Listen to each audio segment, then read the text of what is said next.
In this video, I'm going to show you how you can easily copy YouTube video link. Be sure to watch the video to the very end so you don't make any mistakes, and of course do not forget to like this video and subscribe to my channel. Thanks guys. So let's get started, and first off, open up YouTube app, and then once you find a video you would like to let's say share with your friends, we need to copy that video's URL. We can easily do so by tapping at these three dots, and then we need to tap at share and then copy link.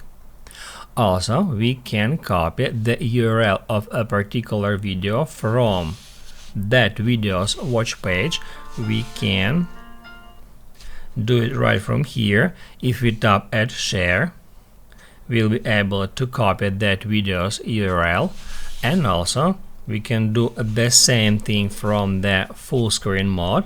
If we tap right there, we can easily find that share icon right over here.